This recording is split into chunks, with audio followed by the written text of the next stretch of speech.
देशभरातील विद्यार्थ्यांच्या भविष्याचा प्रश्न, पेपरफुटीचे वाढते प्रकार आणि सरकारविरोधातील संताप या सगळ्यांच्या पार्श्वभूमीवर दिल्लीच्या जंतर मंतरवर सुरू असलेल्या आंदोलनानं आता नवं वळण घेतलंय। लडाखचे प्रसिद्ध पर्यावरणवादी आणि शिक्षणतज्ञ सोनम वांगचुक यांनी कॉकरोच जनता पार्टीच्या आंदोलनात सहभागी होत 28 जूनपासून आमरण उपोषण सुरू केले। तब्बल 17 ते 18 दिवसाच्या उपोषणामुळे त्यांची प्रकृती खालावली असतानाही त्यांनी माघार घेण्यास मात्र नकार दिलाय। एकीकडे आंदोलनाला देशभरातून पाठिंबा मिळत असताना दुसरीकडे आंदोलनस्थळी नाचगाण्याचे व्हिडिओ व्हायरल झाल्यानं आंदोलनाच्या गंभीरतेवरही काही प्रश्नचिन्ह उपस्थित होत आहेत।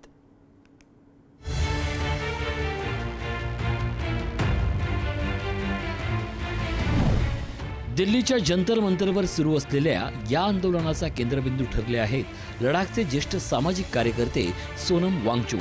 कॉकरोच जनता पार्टी अर्थात सीजीपीच्या आंदोलनाला पाठिंबा देत त्यांनी 28 जूनपासून अनिश्चितकालीन उपोषण सुरू केले।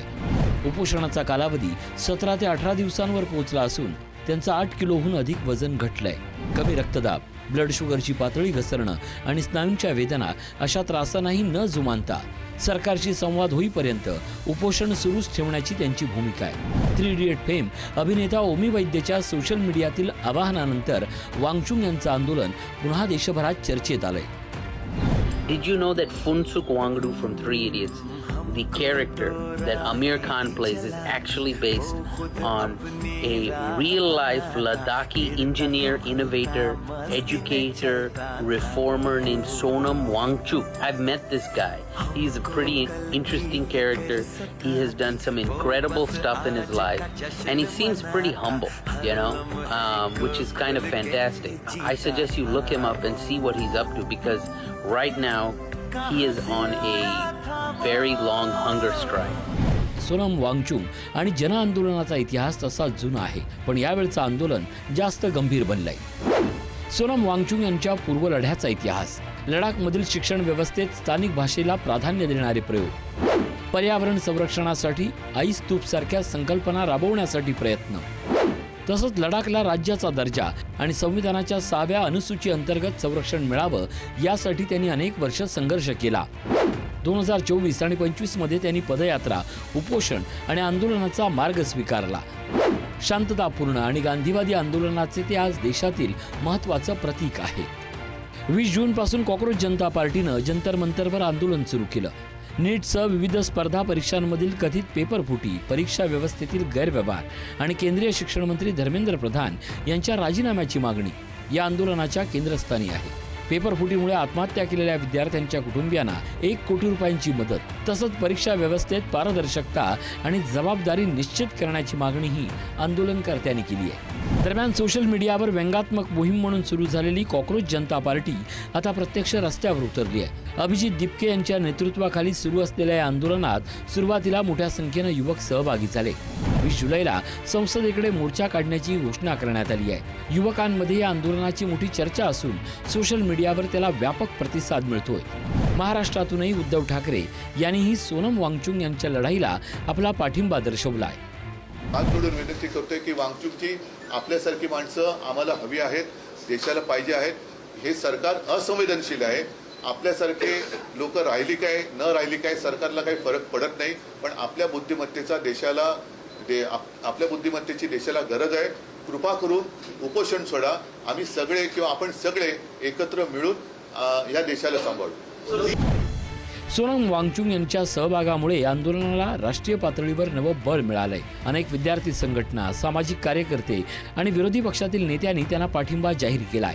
युवकांच्या भविष्याशी संबंधित प्रश्नासाठी एका 59 वर्षीय कार्यकर्त्यानं जीवाची बाजी लावल्याची भावना अनेकांकडून व्यक्त केली जाते। त्यामुळे हे आंदोलन केवळ पेपरफुटी विरोधातील न राहता तरुणांच्या विश्वासाचा आणि उत्तरदायित्वाच्या मागणीचा आवाज बनते आहे। वांगचुक यांच्या आंदोलनाला सेलिब्रिटींचा पाठिंबा, झीनत अमान, नसरुद्दीन शाह आणि रत्ना पाठक शाह, अभय देओल, ओमी वैद्य, प्रकाश राज, अरुंधती रॉय, जयाती घोष यासोबतच उद्धव ठाकरे, आदित्य ठाकरे, अरविंद केजरीवाल, अखिलेश यादव, महुआ मोइत्रा यांनी देखील सोनम यांना आपला पाठिंबा दिलाय। मात्र या आंदोलनावर आता वादाची सावली पडते आहे। आंदोलनस्थळी काही समर्थक नाच गाणं, मनोरंजन आणि खाद्यपदार्थांचे आस्वाद घेत असल्याचे व्हिडिओ सोशल मीडियावर व्हायरल झालेत. एका बाजूला सोनम वांगचुक उपोषणामुळे अशक्त होत असताना दुसऱ्या बाजूला आंदोलनाचं सेलिब्रेशन सुरू असल्याची टीका विरोधकांकडून केली जात आहे. हे आंदोलन आहे की उत्सव असा सवाल उपस्थित केला जातोय. मात्र CGP कडून हे आंदोलन सांस्कृतिक कार्यक्रम आंदोलनकर्त्यांचा उत्साह टिकवण्यासाठी असल्याचं स्पष्टीकरण देण्यात आलंय. माझा सोनम वांगचुकांना संपूर्ण पाठिंबा आहे, पण माझा दीपिकेला पाठिंबा नाही आहे. मी ॲज अ माणूस, मी ॲज अ ह्युमन बिईंग सांगतोय, मी पक्ष म्हणून बोलत नाही आहे. पक्ष म्हणून राजसाहेब त्यांची भूमिका मांडतील. ज्या लेवलला मी दीपिकेला बघतोय दररोज की सोनम वांगचुकसारखा एक मोठा व्यक्ती, भारतातलं एक मोठं नाव तुमच्या पाठी उपोषणाला बसलंय आणि तुम्ही त्याच्यासमोर ते प्रवक्ते असतील किंवा कोण असतील नाचतायत, तुम्ही रील्स करताय, तुम्ही नाटकी करताय, हे मला अजिबात पटलं नाही. सोनम वांगचुक यांच्या आमरण उपोषणाची दिल्ली उच्च न्यायालयानं दखल घेतली आणि केंद्र आणि दिल्ली सरकारला नोटीसही दिली आहे.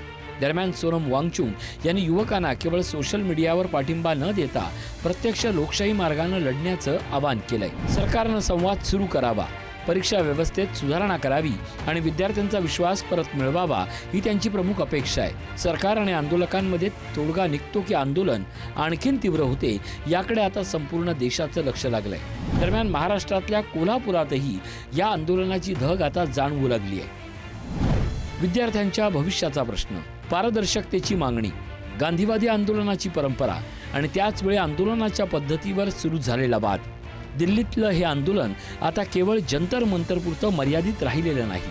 त्याचे राजकीय, सामाजिक आणि राष्ट्रीय परिणाम काय होतात यावर सर्वांची नजर असेल. ब्युरो रिपोर्ट, पुढारी न्यूज.